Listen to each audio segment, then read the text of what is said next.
Welcome, everybody. We're going to begin our program now, and I think I've met most of you, but my name is Chum Struve, and I want to welcome you to the University Club here and the Club East St. Paul events, if I have not had a chance to talk to you personally. We just have a couple events coming up in December, and I want to make sure you're aware of those.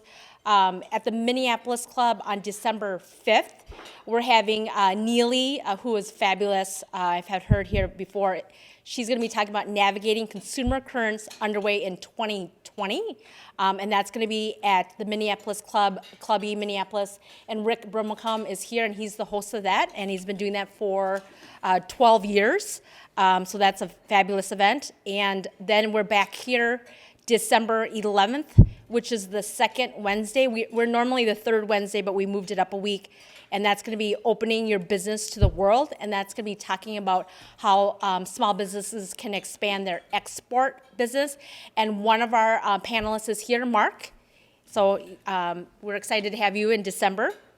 And our luncheons are sponsored by some wonderful partners. And I want to acknowledge them, the University Club, the Irish Titan, an e-commerce digital agency, Boulay CPAs and Advisors, Winthrop and Weinstein, a general practice law firm, and my firm, Legal Shield, with identity theft and legal plans. I want to thank Terry Wu for introducing me to our speaker. And with that, we're going to give him plenty of time. I'd like to share just a little bit about Dan if you're not familiar with our speaker today. He has spent nearly 45 years starting in 1976 at the age of 26 and building 4 businesses, then going on to help countless business owners refocus their companies to find unique business categories that only they occupy to achieve their vision of success. He is the best-selling author of 13ers, Why Only 13% of Companies Successfully Execute Their Strategy, and how yours can be one of them. And today he's going to share with us how you can envision and create a unique perspective of your company or your career to lead you to uncover hidden gaps in your market where you can invent a possible new category and refocus your business. Please welcome Dan Prosser.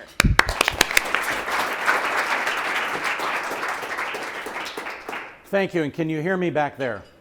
So I'm a little voice challenged. I appreciate it. Thank you very much for having me here, and I'm really, this is an extraordinary venue. I've not ever been in here, so it's really great to be here, and it's really great to see so many friends, and I appreciate you coming and supporting me. Terry, especially, on October 1st, I woke up in Abbott Northwestern Hospital, and I looked out at my wife, Abigail, and I said, where the hell am I? And what the hell happened? Turns out that on the 26th of September, I had a seizure in bed at about 11:30 at night. I'd gone to bed at 10:30, and it was Abigail, thankfully, who got 911 on the phone, and 7 minutes later, apparently, they transported me to Abbott, where they put me into the emergency room and then into the ICU, where they intubated me. And they literally intubated me a couple times and put me into a coma for almost 5 days. Well, you really know who your friends are when you begin to hear who came to visit you during that time. Thank you to Terry. Everybody needs a neuroscientist to tell you what the hell is going on with your brain. Because I had no idea that I had this problem, and I was told I should move this over, so excuse me 1 second. I'm not going to use this a lot, but I'm going to get it out of some people's way. What I've learned so far is something that I want you all to know about. And it's something that I'm going to then segue into what I want to talk to you about today and visit with you about. How many of you here get 9 hours of sleep every night? Nobody. How many of you get 8 hours of sleep? I mean, regularly, 8 hours of sleep. Just a handful of people. So 8 hours of sleep. How many of you get 7? So a few more. And then how many don't get more than 6 hours typically? So a few of you. So what happened was, apparently, we don't know exactly, but Terry's helping me to figure it out. I had, my body was full of CO2. And so I was literally suffocating. And I would not normally get more than 6 hours of sleep, and I was under a lot of stress, and I would be having these events during the day where I would become nauseated, and they have a name for it, but it's not important. During the day, on that day, I had a couple of those events, and then at 11:30, apparently the paramedics showed up and hauled me off. Well, it wasn't for 5 days that before I woke up. And I'm learning that one of the biggest weaknesses in business today, and I didn't know this really, I started researching this, I didn't know this, but one of the biggest weaknesses in business is your sleep. And that it's critical that if you're over 40, that you begin to get 8 hours of sleep. If you're over 60, that you get 8 to 9 hours of sleep. Because there's a whole science to sleep, and if you want to know about it, ask Terry. He'll share it with you. But I've begun to do a little bit of research on this, and they put me on a CPAP, and that has also informed me as to how well I sleep today. So how does that relate to you, and how does that relate to today, other than the fact that, listen, you got to get sleep if you're actually gonna want to live a long life. You've got to get sleep, and that's a troubling weakness in the system of business. And today I want to talk about weaknesses in the system of business. We're going to struggle with technology here, I'm sure. So I have a history of growing up in Minneapolis area, but I left when I was living here at the age of 26, I started a company. It was a staffing company that provided light industrial workers to manufacturers. And I had been in the staffing business for some time, and I'd heard all these people complain about the low quality staffing that they would get into their manufacturing, whether it was manufacturing food or manufacturing products. And I thought to myself, what if I started a company and the timing was right for me at that point in terms of the time. And what if I started a company that provided a higher quality staffing person to go into Pearson Candy or Totino's Pizza or Lakeside Games or some of these companies that maybe you don't even remember anymore, but were dominant back in the 70s. Well, I was 26. I was probably one of the stupidest people you could ever have met going into business. I borrowed $4,000 from a friend, and I had $1,000 in my pocket. And I went out the first day of business, and I had my first client. That was the beginning of the end, literally. So getting your first client was an exciting time. I thought, oh man, this is going to be the greatest thing in the world. And I began to provide staff for light industrial companies around the Minneapolis area, and the business just took off like crazy. In 3 years, I had 250 employees. I had all these clients, but here's the thing. I had to pay payroll every Friday. Remember, I started with equity of $5,000. Banks don't really, right guys? Banks don't really like to supply the capital for your business. And so I had to do a lot of different tricks to come up with the kind of money I needed because your clients didn't pay you for 30 days.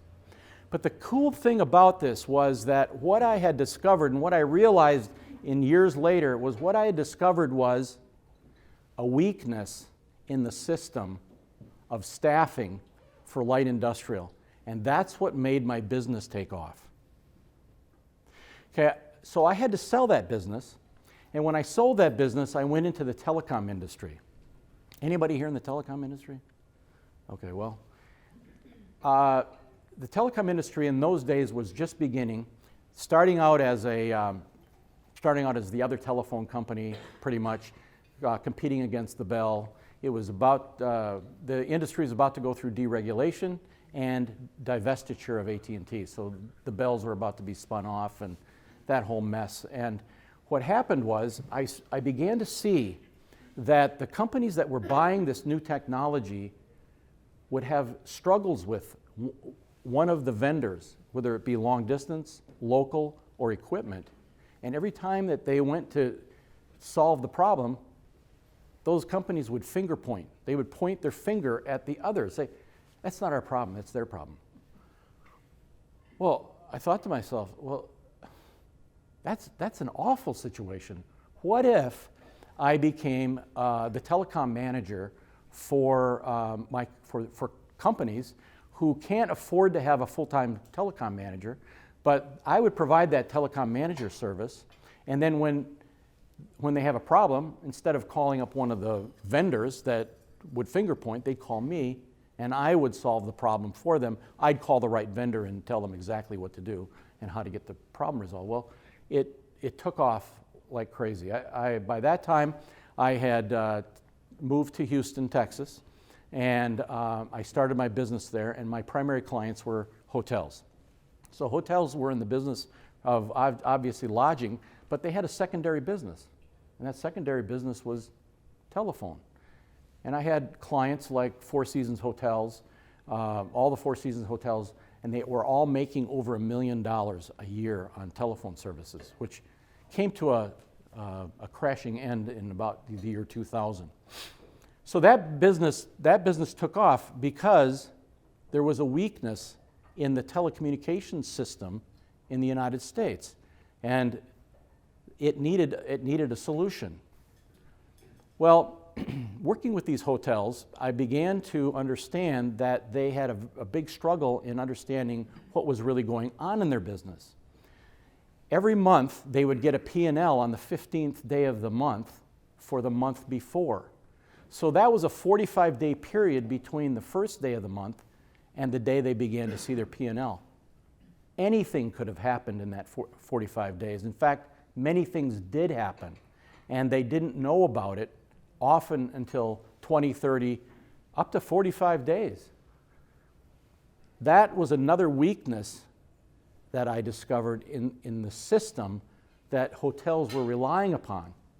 So it was about 1995 that I started that company. I started my other company in 85.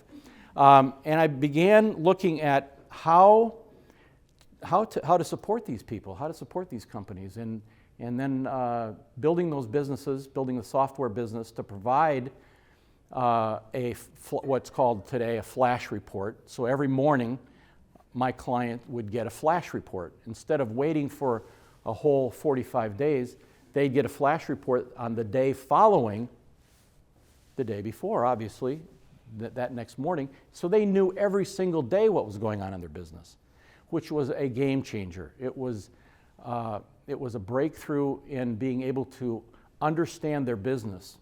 And that business took off. I sold that business in 2001 and began to help other CEOs understand that if they're going to build a sustainable business, they need to build that sustainable business around weaknesses that they find in the systems that they can support. And every single one of us, in every single business that we're in, we all are, we're all subject to, or we all are exposed to weaknesses. Now, I'm going to give you a little, just a little side note. because of this incident I had in September, sometimes I don't connect my words real well, and so you'll please excuse me if I don't come up with a word right away. It's just part of the medication that they have me on to prevent me from going down while I'm standing up here. Try to avoid that at all costs. So what I want to talk about is what I call the billionaire secret. Now, as I began to look at this phenomenon, and I really struggled with it back in the 90s. What is it? Like, why is it that this works so well? And I looked at my father's business. He started a company called RTW, which and took that public, which was in the workers' comp business. I have a brother in the tree business, in the tree care science business. I have another brother in the automobile business. And all of us have built businesses around weaknesses in systems, weaknesses where other people aren't fulfilling on what was possible for them. So I want to talk about how, I can see it. You can't see that? Now what are we going to do? It's sleeping, maybe. Yeah, sleep. Didn't she fix it already? Well, it was supposed to be fixed. I didn't watch. She did, but... Hit your mouse pad in. Yeah, wiggle your mouse or hit your space bar. Oh my God. Well, I'm going to have to do this. Okay, so... Should I turn the projector around? We got a tech guy right here. Right there. The tech guy. Okay, so she said that there's something in here that is. Hold on. Okay, hold on. There it is. Okay, so what I discovered about this was that the companies that I was really looking at, that were the billionaire companies, they were building their companies around weaknesses in systems that they found. And these companies are called unicorns. A unicorn is a privately held startup company valued at over $1 billion, and it literally is a statistical rarity. And I'm going to show you how we did this, how they do this. So unicorn companies, from 2008 to 2010, there's a company called CN Insights, did a study of 1,119 tech venture seed round startup companies. And Rick, you'll probably know more about this than anybody. Oh, okay. Well, I'll enlighten you here. So what they discovered was that 67% of the startups, of the 1,119 startups, stalled at some point in the VC process and failed to execute well. Of that 67, less than 48% managed to raise first follow-on round fundings, which was Series A. Then it got down to 63% of those companies made it to Series B, and then 15% made it to the fourth round. Only 12 out of the 1,100 companies, 1,119 actually, I forgot to correct that, survived to unicorn status. That's a little bit over 1%. So what is it about these companies? And here's a good example of some of the companies that would be considered unicorns. These are the top 7 U.S. unicorns based on, obviously, Google research. But look at this. This is really interesting. The number 1 company with a $50 billion valuation, $50 billion of valuation, is an electronic cigarette company. Does that surprise you, as it did me? And then you've got SpaceX. And what are they up to? They're up to putting somebody on Mars. They're in the transportation business, space transportation business, and their mission is to put someone on Mars. Stripe, some of us use Stripe to collect credit card payments. There's Airbnb, and they've got a number of problems that they're going through today, but yet they still have a $35 billion valuation. Epic Games, which anybody ever heard of Epic Games? Yeah. You have, because I told you about it. No. Epic Games is a platform. And what they do is they build an online game engine and they sell that online game engine, and it became very, very popular. There's DoorDash. It's a prepared food delivery, and then there's Palantir Technologies, which is big data and analytics. And there's not a lot of big data analytics in unicorn status, with unicorn status. So what is it about these unicorns that they do that 99% of other companies don't do? So I wanted to share that with you today, because this is where you can change your business. You can transform your business. And I'm going to use a term in here, and then I'll describe it on my pad. So the top 4 things that they do that won't be so surprising is that they commit to rapid growth through radical disruption and dominance of the marketplace. Often that's through a merger or an acquisition. They create the right financial relationships and secure the right investments, and that's by proving consistent, sustainable value in seed and follow-on rounds of funding. So this is not surprising.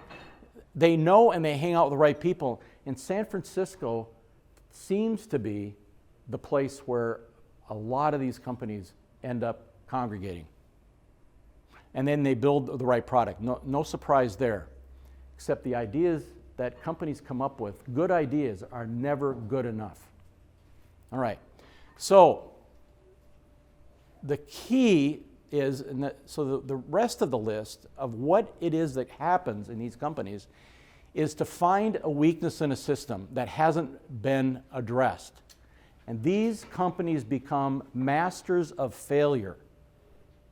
They're looking for failures in the system that they can fulfill on. They then separate themselves from the competition by creating their own category. And this is a key point, because if we don't create a category, a unique category to us, we'll get commoditized. Commoditization is for the rest of the people. It's not for the unicorns. And what I mean by commoditization, I had a conversation with a few bankers here today. They know commoditization very well. Everybody looks the same. Everybody seems to be doing the same. And so it's these companies that decommoditize themselves and don't become vendors. They have a purpose. And by that I mean they have a declared future. They have a declared future that gives them a stand for who they are for their clients. And notice I'm saying who they are for their clients. I'm not saying anything about why they're in business, because nobody really cares about why they're in business. What they care about is who you are. Your clients care about who you are for them. And so if you're not designing your business around who you are, then you are subject to commoditization. You become a vendor. You become like everybody else. Then they deliver a signature experience. And when I talk about a signature experience, I have a good example with a client. Back in 2009, I took on a company that explained to me that their business was art consulting to hospitals. Well, they were $60,000 underwater at the time, and I took a flyer on them and I said, let's take this business on and see what we can do with it. Today they've had about a 42,000% increase, and they're making millions of dollars. And how do they do it? They did it by creating a signature experience for their clients. And the first step that they took to do that was everybody was doing the same thing. I know what to do now.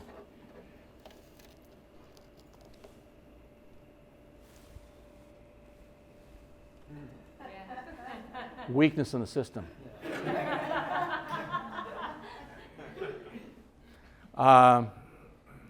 So everybody all their competition would show up at a proposal presentation, and they'd show up with a PowerPoint. And every single person, every single company did the same thing. They'd show all their art, all the things that they would put into the hospitals. What I discovered was that hospitals, this is interesting, having just been in one and being thrown out a few days sooner than I thought I'd be. They just walk in and say, "We're letting you go today." There's a reason for that. It's because after the first day, they start losing money. So there's no real reason why they want to keep you there. And so if you stay one night, that's as good as it's going to get typically for most things today. Having babies, changing out your pacemaker, who's a friend of is doing today. But they're only going to stay one day, one night, because after that one day, they're out. Well, knowing that, we knew that we needed to provide a solution that would get people well faster through the environment. There's a lot of ways of doing that. And the way that we translated that or showed them how we were going to do that was rather than bring a PowerPoint, we got a box truck and we loaded it up with art. And we took it, no matter where it was in the United States, we took it to that client, that prospective client, and we unloaded the art and we unloaded it into the conference room. And they began to see immense improvement on their revenue because they were so different from everybody else. They decommoditized themselves. And the way to decommoditize yourself is through a signature experience. So that becomes their perceived value. The other thing is that they actually run accountability. If you look closely at these companies, they're very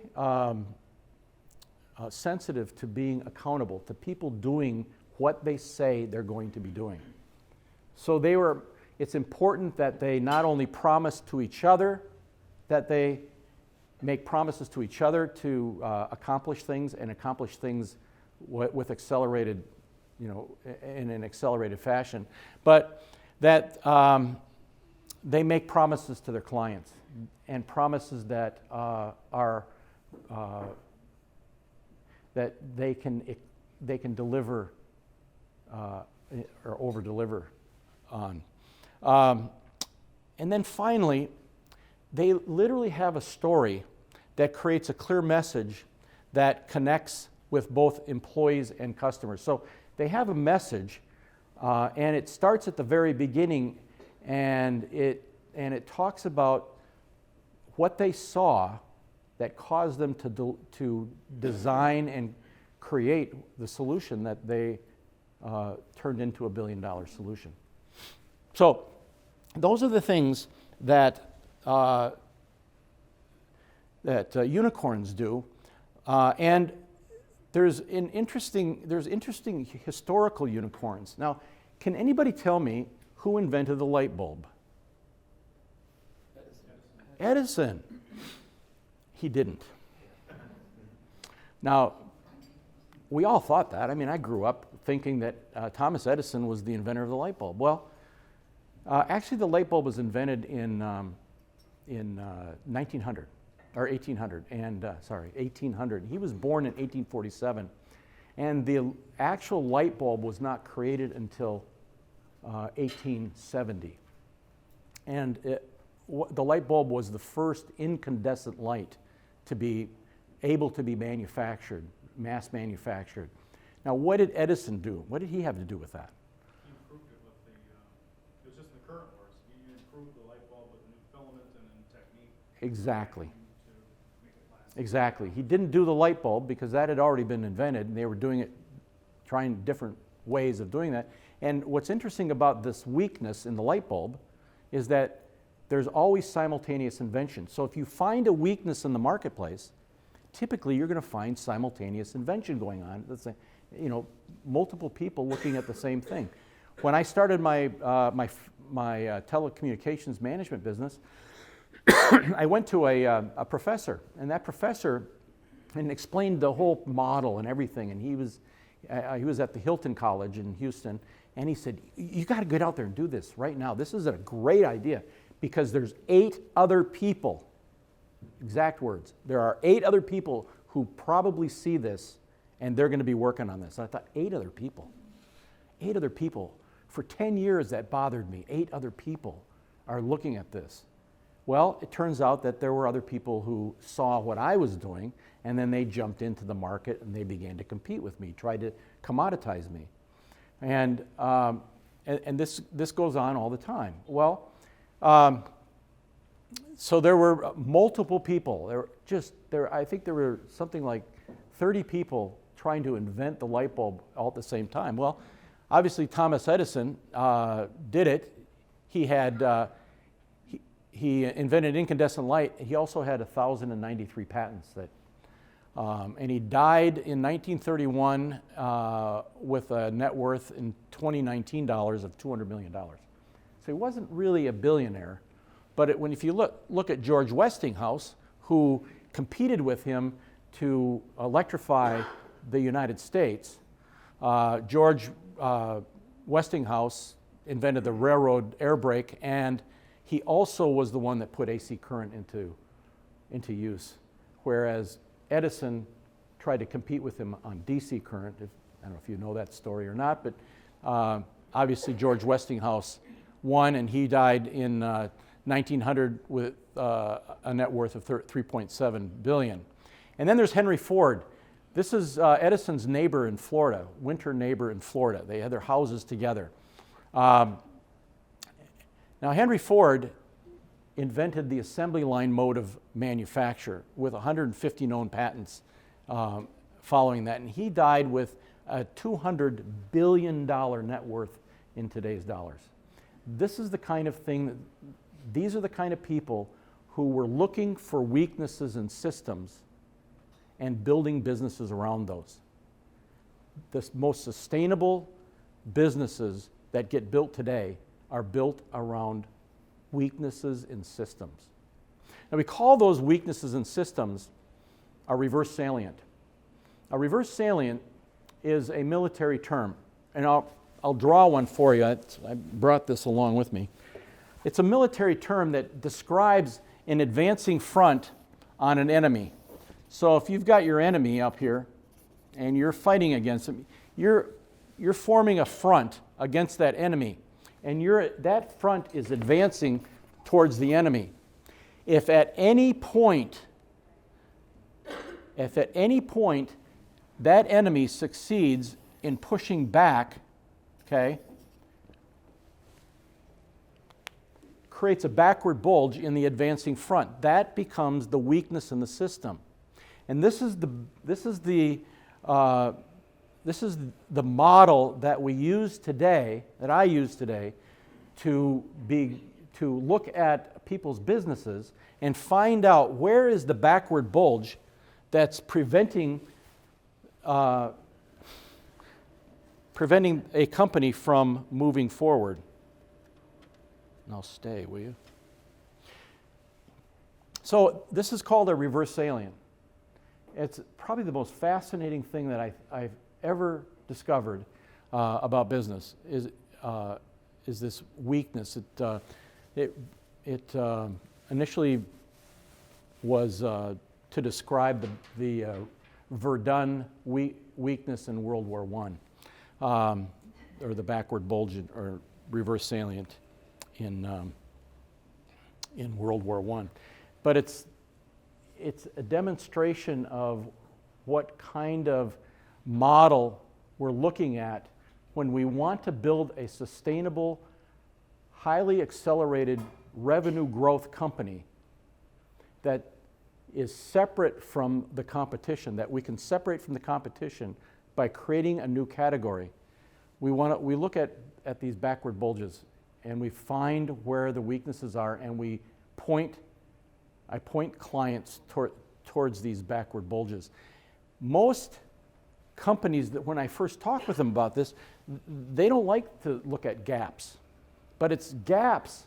They don't like looking at it, but it really requires a new perspective on business. So perspective is everything in business. It's where you're standing. and it's where you're coming from that will determine the success of your business. Who are you for your client? How you see your business will determine who you become for those clients. And that's the most important aspect of your business if you want to have a sustainable, highly accelerated growth business. And the truth is, nothing sustainable happens in business until there's a gap to close. So without a gap, you're really, all you're doing is building another commoditized version of somebody else's business, right? Doesn't matter what industry you're in. It really comes down to, can you find the gap? Can you find what's missing for your client? Can you find the weakness? And until there's a gap to close, you don't have that unique possibility to create. So standing in a declared imagined future, we create a gap. We create an executable strategy that everyone in the business contributes to. We create a signature experience both internally for employees and externally for clients. And we build an accountability system, which we call promise-based management. So why do we do it this way? Because when you think about planning, you think about where you are today and how you're going to get to where you want to be. Yes? I mean, that's typically how we think about our business. Is like, we're here now, we've got X dollars of revenue, but we want to double that.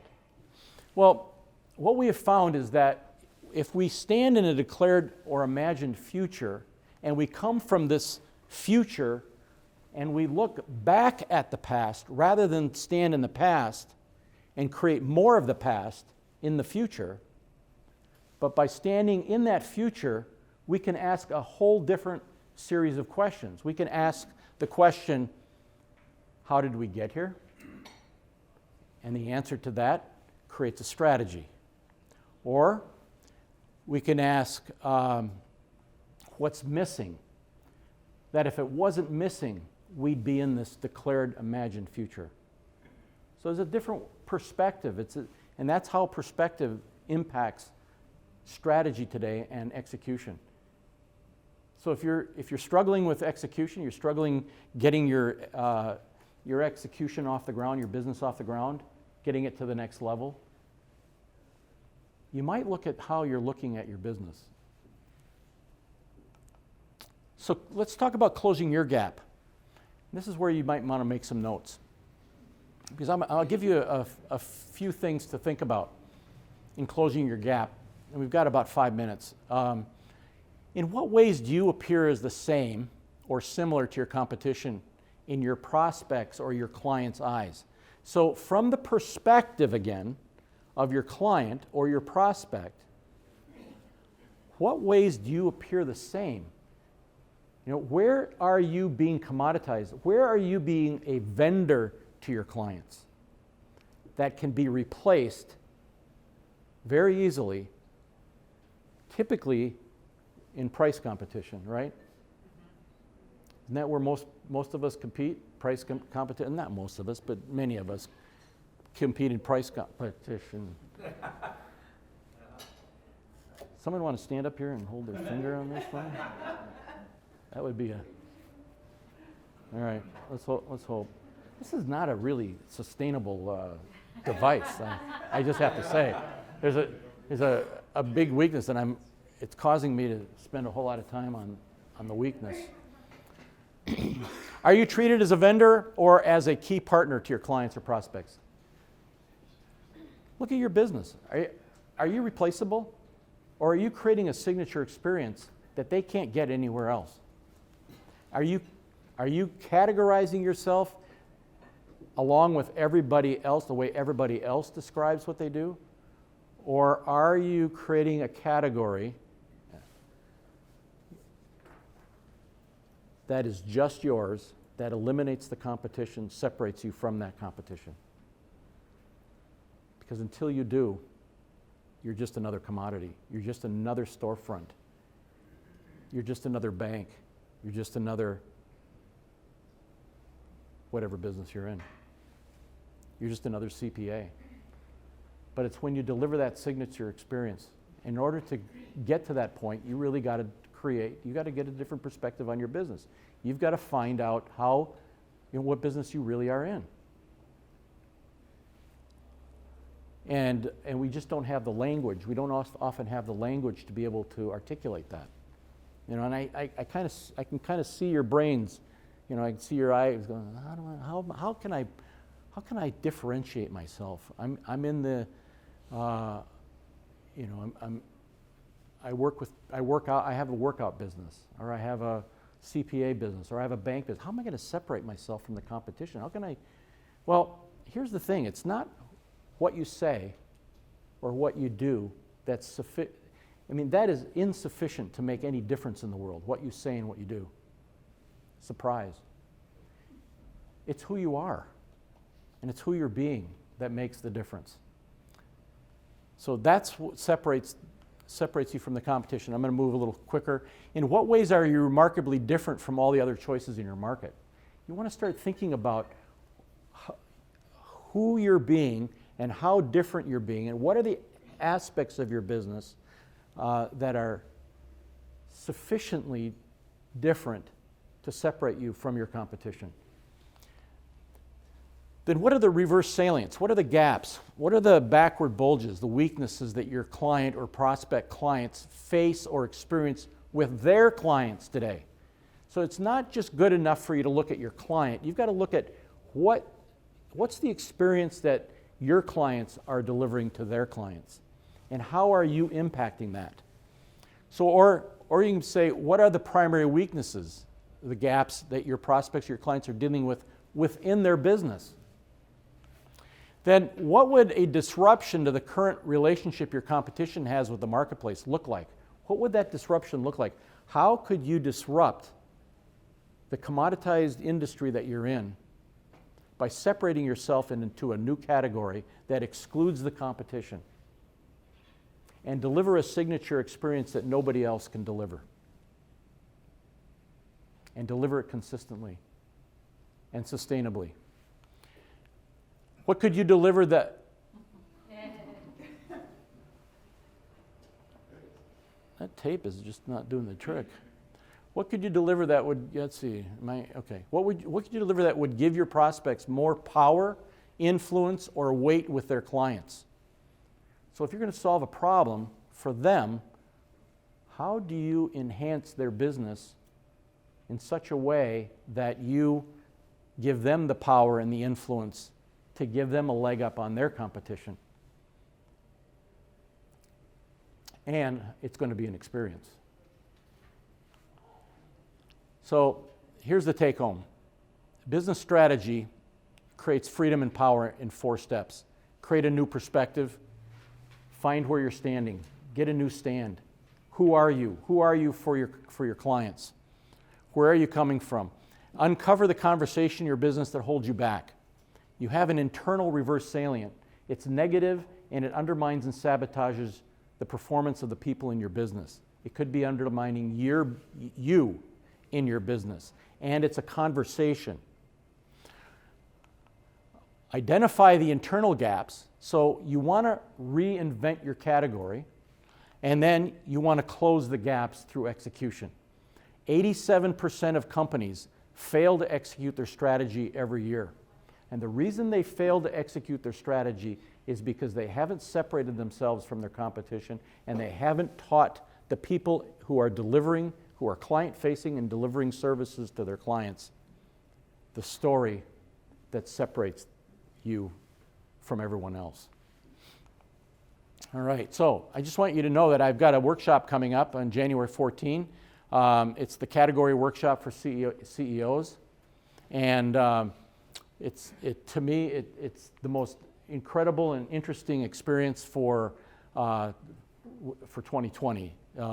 You'll declare your category, you'll uncover your perspective, your stand, you'll create a solid strategy, you'll find the gaps that will allow you to accelerate your strategy execution, and you will transform who you are for the right clients on January 14th. It's a 5-hour workshop, and it's limited to only 8 attendees. If you're interested, please talk to me, and we'll get you scheduled into that. We have a few minutes? Yeah. And so, any of this confusing that I can? I'd love to hear what you took away from this. That if there's anybody willing to share. Yes. You mentioned a lot of questions in here, and I'm just kind of looking at a timeline. What's a reasonable timeline? I mean, we're small businesses. A lot of us are. Yep. Some of us are solopreneurs. Yeah. So you look at some of the bigger companies that are competitors. So that's a huge thing. That's a big strategy, right? Well, that's a lot of big money. differentiator. Is that when you're a solopreneur and you're up against bigger companies, Sure. one of the things is that they have bigger and more weaknesses in their business, and they're not aware of them, and you can move faster. And so if you can create your strategy for closing the gaps in the business, find the reverse salient, the backward bulge in your advancing front into your marketplace, and you can do it faster. You can get it done a whole hell of a lot faster than it takes for a bigger company to turn. Does that make sense? Yes. Yeah, you have a big advantage being a solopreneur. Eric. Dan, there's a lot of comfort in being, like everybody else. When you try to reach out beyond that, and your point is you need to do it. It's nice to be a commodity sometimes because everyone knows what you do. It's scary to say something that you are unique to something else. Terry, neurological marketing, that's really different. Not many people would even know what it is. So it's just when you say you're a banker or a turnaround guy, everyone knows what you do, or accountant. Sure. So there's with a lot of competition and a limited market, there's a lot of people going after a small amount of business. So if you want to compete in that limited space of business, that marketplace, then you're going to need to differentiate yourself. You're going to need to, for example, yesterday I was working with a company that's created software that can read documentation faster than a human being can by about 1,000 times. And it can gather that information and make sense of it for the benefit of insurance companies primarily. So what business are they really in is really the question that he came to me with. What business are we in? We're in the data business. I said, well, you're not really in the data business. You're in the human behavior business, it seems to me. And if you go and you want to sell data, if you want to sell information, if you want to sell data against all the big data guys out there, and you see there's unicorns that are in the big data business, you're going to have a struggle. But if you go in to change the behavior of employees with information, with the intention of changing employee behavior so that they create a new perspective of their business and act differently, you have a leg up on the competition. Now you're not in the business of providing data, which from the outside it would look very much like that's the business they're in. So it might feel safe to be like everyone else. Last question. It was Great, Dana. kind of an observation from hearing your story is that, when I think of successful businesses, now that I've got your perspective of hearing what they've done, I can find instances of how that transpired. Like we just had, at the Rotary Club, they had the one retailer that's left downtown St. Paul, and it's a haberdashery, and Hermes haberdashery. And we all as business people were like, what's your strategic plan? He's like, you know what? I provide an experience. That's what I do. You go into my store and you get you might even not get a suit, but you're going to get your shoes shined. You're going to talk to somebody who cares about what you're wearing your suit for, and And he's like, that's what I do. I provide an experience every day. And that's where you're just like, oh, I gotta go there, you know? Yeah. But everybody in our club kept bringing it back. Wait a minute, you must have had it, you know, like, and he's like, no, I provide a good experience. Nobody else is doing it in our market. Everybody else is saying I'm crazy to be in retail and blah, da, da, da, da, you know, but he's like, I enjoy my guest and I enjoy providing an experience. So I just think. That's a good example, because Hermes, I guess is how you pronounce it, right? Hermes, Hermes, whatever the hell. Potato, what the hell. It's Hermes. Well, yeah, so they sell clothing, they sell accessories, all of those kinds of things. Well, how many other companies can you go to for the same thing? But when you set yourself up based on not what you do or what you say, but on who you are for people, you set yourself apart. So thank you very much. Thank you.